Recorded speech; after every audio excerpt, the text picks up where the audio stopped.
Hello friends, अडानिया education academy के इस YouTube channel पर आपका स्वागत है। जैसा कि हमने पिछली क्लास के अंदर प्रेजेंट सिंपल टेंस के बारे में पढ़ा था और आज हम उस प्रेजेंट सिंपल टेंस के यूज समझने जा रहे हैं कि कहां पर किस प्रकार से इस प्रेजेंट सिंपल टेंस का उपयोग किया जाता है। सबसे पहले यूज पढ़ने से पहले एक बार हम थोड़ा सा पीछे वापस रिवाइज कर लेते हैं कि प्रेजेंट सिंपल टेंस की हिंदी में पहचान होती है कि अगर वाक्य के अंत में ता है, ती है, ते है आते हो तो ऐसे वाक्य प्रेजेंट सिंपल टेंस के होते हैं। कीवर्ड्स जैसा कि मैंने बताया था आपको कि हैबिचुअल एक्शन से रिलेटेड कोई भी कीवर्ड हो, जैसे generally, always, never, seldom, rarely, continuously, daily, इस प्रकार के शब्द, एवरी प्लस टाइम, ये सारे प्रेजेंट सिंपल की कीवर्ड्स होती है। वर्ब्स की बात की अपन ने तो उसमें यह था कि अगर वाक्य इंट्रोगेटिव या नेगेटिव हो तो डू या डज प्लस वर्ब की फर्स्ट फॉर्म तथा अफर्मेटिव हो तो वर्ब की फर्स्ट फॉर्म या वर्ब के साथ एस या ईएस का प्रयोग किया जाता है। अब चूंकि थोड़ा सा कंफ्यूजन वर्ब्स के अंदर होता है, इसीलिए इसको थोड़ा सा एक बार वापस समझिएगा कि देखो वाक्य कौन सा होगा, इंट्रोगेटिव नेगेटिव। इंट्रोगेटिव नेगेटिव हो तो डू या डज प्लस वर्ब की फर्स्ट फॉर्म का प्रयोग होगा और अफर्मेटिव होगा तो वर्ब की फर्स्ट फॉर्म या वर्ब के साथ एस या ईएस का प्रयोग होगा। अब कहां पर डू का प्रयोग करेंगे और कहां पर डज का प्रयोग करेंगे ये समझने के लिए देखिए कि अगर किसी भी वाक्य का सब्जेक्ट आई, वी, यू, दे या बहुवचन है तो और वाक्य नेगेटिव या इंट्रोगेटिव है, नकारात्मक या प्रश्नवाचक है, तो वहां पर डू प्लस वर्ब की फर्स्ट फॉर्म का प्रयोग करेंगे। और अगर यही सब्जेक्ट के साथ में वाक्य अगर अफर्मेटिव है, सकारात्मक है, तो वहां पर फिर वर्ब की फर्स्ट फॉर्म का प्रयोग किया जाता है। फिर आगे अगर वाक्य इंट्रोगेटिव नेगेटिव है और उनका subject he, she, it, name या सिंगुलर कोई सब्जेक्ट आ रहा है तो वहां पर हेल्पिंग वर्ब के रूप में डज प्लस वर्ब की फर्स्ट फॉर्म का प्रयोग करेंगे। और अगर वाक्य सकारात्मक है और यही सब्जेक्ट है ही, सी, इट, नेम या सिंगुलर कोई सब्जेक्ट है तो वहां पर वर्ब के साथ एस या ईएस जोड़कर उसको लिखा जाता है। अब चूंकि अपन उपयोग पढ़ने जा रहे हैं प्रेजेंट सिंपल टेंस के, तो पहला जो उपयोग होता है इसका वो होता है हैबिचुअल एक्शन, मतलब आदतन कार्य। हैबिचुअल एक्शन क्या होता है, मैंने कीवर्ड्स में भी आपको बताया था कि सारी की सारी जो हैबिचुअल कीवर्ड होती है या हैबिट से रिलेटेड कीवर्ड होती है वो प्रेजेंट सिंपल में आती है। तो आदतन कार्य ये होता है कि वर्तमान काल के आपके जितने भी आदत के कार्य जो आप डेली रूटीन में उपयोग में लेते हैं वो सारे के सारे कार्य जो है वो प्रेजेंट सिंपल टेंस के अंदर आते हैं। जैसे कि सी ऑलवेज, ब्लैंक आ गया, यहां पर आ गया कुक फूड, सिंपल सा एक सेंटेंस लिखा हुआ है। अब इसमें एक शब्द देखिएगा ऑलवेज, जो कि आपकी हैबिट को बताता है, आपके हैबिचुअल एक्शन को बताता है। और हैबिचुअल एक्शन कौन सा टेंस आएगा, प्रेजेंट सिंपल। अब अपने वर्ब भरने के लिए हमें सबसे पहले सब्जेक्ट देखना पड़ेगा, कौन सा आ रहा, सी। सी कौन से ब्लॉक में, अपने इसमें। और वाक्य कौन सा, अफर्मेटिव। अफर्मेटिव ये तो वर्ब के साथ क्या आएगा, एस या ईएस का प्रयोग करेंगे। तो सी ऑलवेज कुक्स फूड, इस प्रकार से ये सेंटेंस होगा। जैसे कि दे जनरली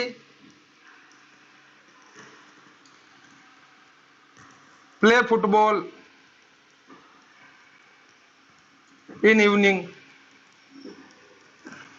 कि वो प्राय शाम को फुटबॉल खेलते हैं।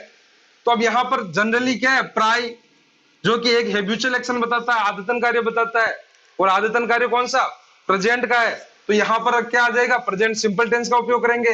अब चूंकि सब्जेक्ट दे है, वाक्य अफर्मेटिव है, तो अफर्मेटिव वाक्य और सब्जेक्ट दे आ रहा है तो अपने को क्या प्रयोग में लेना, वर्ब की फर्स्ट फॉर्म।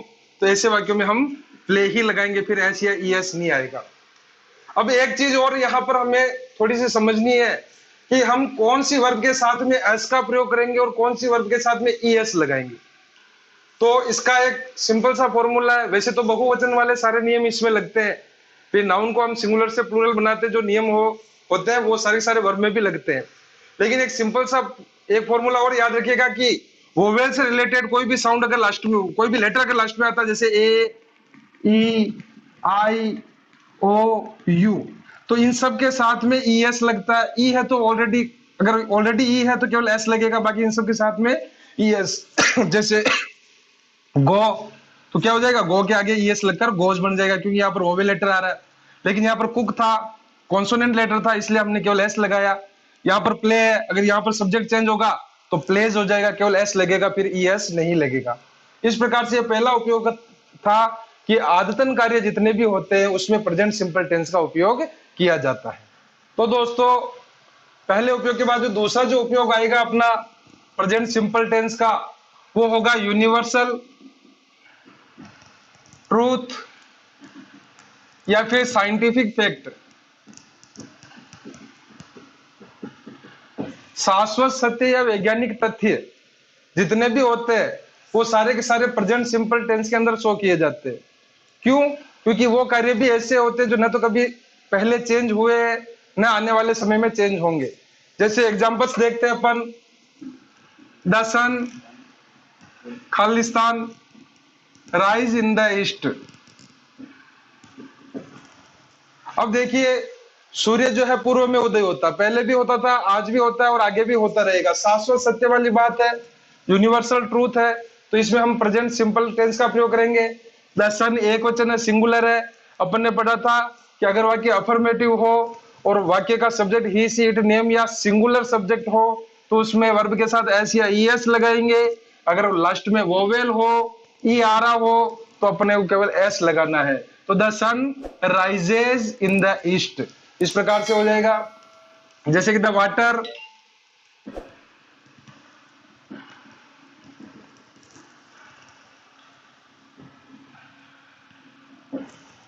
द वाटर खालिस्तान बॉयल एट 100 डिग्री सेंटीग्रेड। पानी जो है 100 डिग्री सेंटीग्रेड के ऊपर बॉयल होता है, उबलने लग जाता है। अब ये क्या है, ये एक वैज्ञानिक तथ्य है, साइंटिफिक फैक्ट है। तो यहाँ पर हम प्रेजेंट सिंपल टेंस का उपयोग करेंगे। अब वाटर जो है एक अनकाउंटेबल नाउन है, और अनकाउंटेबल नाउन को अपन ने सब्जेक्ट वर्ब एग्रीमेंट में पढ़ा था कि उसको सिंगुलर माना जाता है, अतः वर्ब सिंगुलर आएगी। और एक चीज और याद रखिएगा, अगर सब्जेक्ट सिंगुलर है, देखो नाउन के साथ एस या ईएस लगाने से ये प्लूरल बनता है, लेकिन प्रेजेंट सिंपल टेंस की बात करें तो यहां पर वर्ब के साथ एस या ईएस लगाने से ये सिंगुलर बनती है।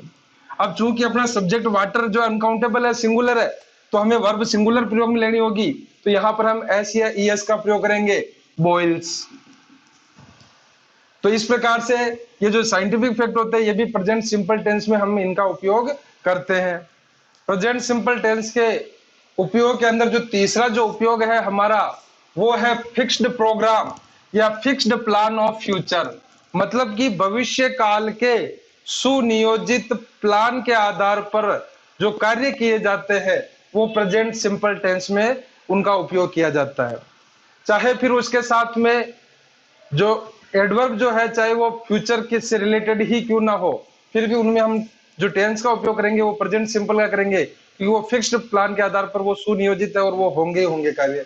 जैसे कि the college Khalistan reopen in October, college जो है अक्टूबर के अंदर खुलेंगे। अब देखो, पहचान तो इसकी फ्यूचर की आ रही है, खुलेंगे भविष्य में होगा कार्य, लेकिन चूंकि ये फिक्स्ड प्लान से चलते हैं, कॉलेज स्कूल्स वगैरह जो होते हैं वो एक सुनियोजित एक समय सारणी के माध्यम से इनका मतलब जो है वो रनिंग होती है ये सारे के सारे, तो वहां पर हम प्रेजेंट सिंपल टेंस का उपयोग करेंगे।